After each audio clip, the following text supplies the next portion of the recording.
हिम्मत है तो चुनाव लड़ो ना, भागते क्यों? 56 इंच का सीना लेके प्रधानमंत्री जी भाग रहे हैं। ऑनरेबल मेंबर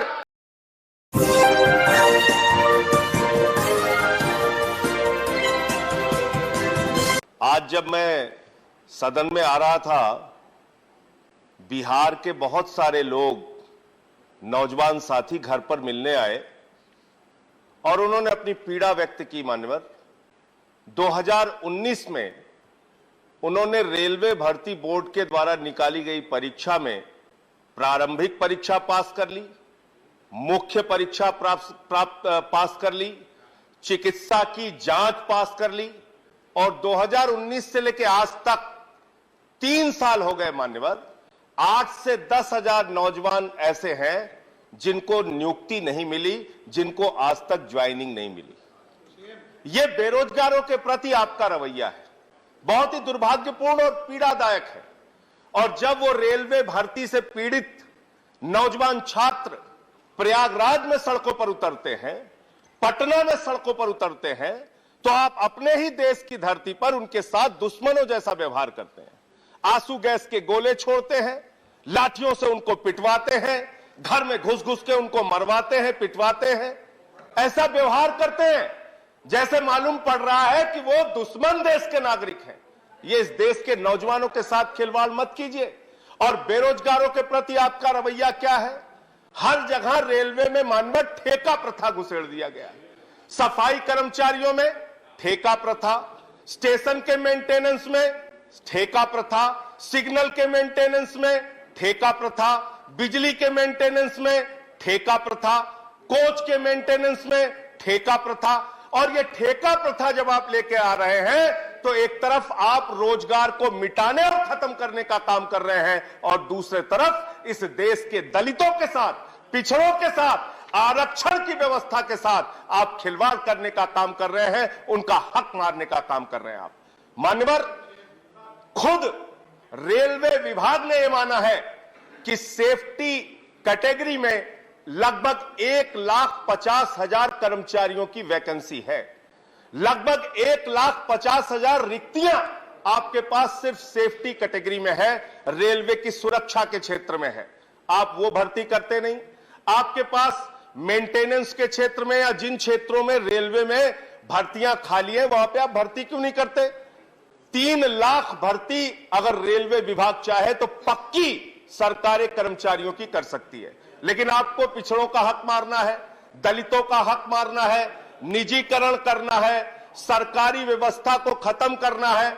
हमारे मंत्री जी ने बयान दिया, मुझे बड़ी प्रसन्नता हुई। मान्यवर, इन्होंने कहा निजीकरण नहीं होगा। अब पता नहीं वित्त मंत्री और रेल मंत्री एक साथ बैठते हैं कि नहीं बैठते हैं, दोनों लोग आपस में चर्चा करते हैं कि नहीं करते हैं। वित्त मंत्री जी कहती हैं रेलवे की 26% संपत्तियां हम बेचेंगे, लगभग 1,50,000 करोड़ रुपए रेल की संपत्ति बेच के हम अर्जित करने का काम करेंगे। और मेरे पास तारीख है, 31,000 करोड़ रुपए की टेंडर इन्होंने निकाला, जिसमें से मात्र 7,200 करोड़ रुपए का इनको आय हुई, बाकी लोगों ने टेंडर में हिस्सा ही नहीं लिया। तो आप एक तरफ लोगों के बीच में तो ये कहते हैं कि हम निजीकरण नहीं करेंगे, लेकिन निजीकरण करने के लिए जितनी भी आप योजनाएं ला सकते हैं रेलवे के अंदर, वो लाने का काम करते हैं। दूसरी बात मान्यवर, मैं इनका पढ़ रहा था कि रेलवे में पिछले 5 वर्षों से लगातार आमदनी में कमी आ रही है। लगभग 7.8% इनकी आमदनी घटी है। आमदनी भले ही रेलवे की घट रही हो, भले ही आपने पिछले दिनों में रेलवे के प्लेटफॉर्म की टिकट 50 रुपए कर दिया हो, पैसेंजर के किराए को आपने 3 गुना वृद्धि कर दिया हो, बाकी चीजों में वृद्धि कर दिया हो, लेकिन आपकी आमदनी 7.8% घटी। ये आंकड़े बताते हैं।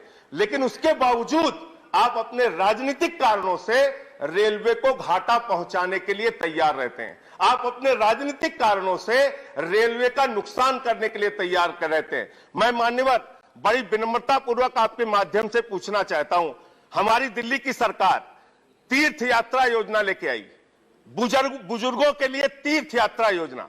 अब उन बुजुर्गों को तीर्थ यात्रा योजना से आपको परहेज क्या है? बुजुर्गों को तीर्थ यात्रा कराने से आपको परहेज है? और मैं यहां मंत्री जी बैठे हैं, बड़ी विनम्रता पूर्वक आपसे पूछना चाहता हूं, दिल्ली के एक निर्वाचित मुख्यमंत्री को रेल विभाग इसी दिल्ली में वो उन बुजुर्ग यात्रियों से स्टेशन पर मिलने जा रहे थे, मिलने जा रहे थे, और उन बुजुर्गों से मुलाकात को रोकने का काम रेलवे विभाग ने किया। और मंत्री जी, आप आईएएस रहे, जिला अधिकारी रहे, उड़ीसा में आप आईएएस के तौर पे नौकरी कर चुके हैं। इस प्रकार का व्यवहार मत कीजिए एक मुख्यमंत्री के साथ। आपको 2500 फोन मैंने किया, 2500 बार आपके विभाग के कर्मचारियों को मैंने सूचना दी, मुख्यमंत्री के आवास से आपको सूचना गई, लेकिन बुजुर्ग तीर्थ यात्रियों को अयोध्या जाने से रोकने का काम आप कर रहे हैं, उनकी तीर्थ यात्रा पर रोक लगाने का काम कर रहे हैं। लड़ाई लड़ना है, चुनाव में लड़िए ना। बुजुर्ग तीर्थ यात्रियों को आप क्यों टारगेट करते हैं? उनकी यात्रा का विरोध आप क्यों करते हैं? रेलवे की आमदनी कम करने पे आप क्यों लगे हुए हैं? अरविंद केजरीवाल का इतने स्तर पे जाकर विरोध आप क्यों करते हैं? चुनाव लड़िए ना।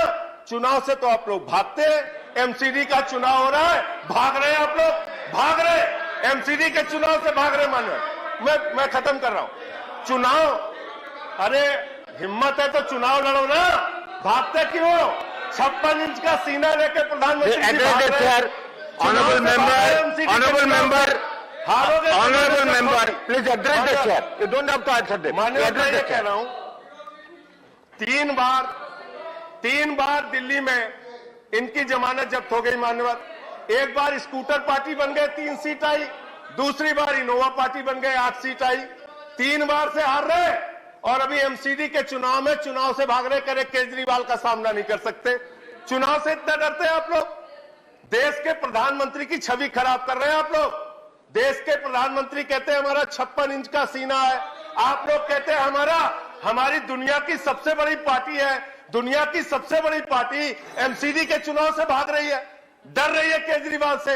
आप लोगों को शर्म नहीं आती? तो इसलिए मैं कहना चाहता हूं, नहीं मैं खत्म कर रहा हूं सर, ये गंभीर मामला है। हम लोग सांसद हैं, रेल मंत्री जी, हम लोग सांसद हैं। आपके पास हमेशा कोई पैरवी करने के लिए नहीं आते, और न रोज रोज आपको फोन करते हैं। लेकिन अगर हमारे निर्वाचित मुख्यमंत्री को आपका रेलवे विभाग अपमानित करेगा और हम लोग आपसे बात करना चाहेंगे, आप फोन पे नहीं आएंगे, कोई जवाब नहीं देंगे मैसेज का, ये व्यवहार आपका ठीक नहीं है।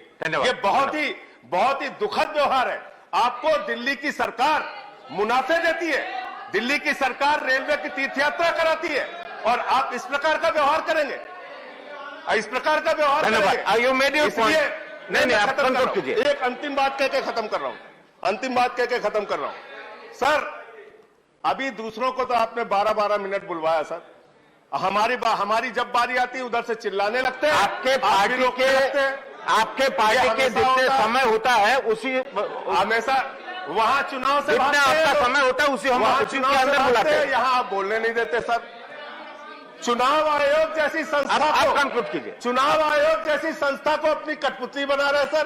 कहां बोले हम लोग, ये कहां जाए अपनी बात? आप रेल बजट पर बोलिए ना, अब तक तो आपने रेल बजट पर बोला ही नहीं। बातें हुई रेल बजट, आप कंक्लूड कीजिए। फिल्मी दुनिया तक की बातें हुई रेल बजट पे, फिल्म के गीत गा रहे थे लोग अभी रेल बजट पे।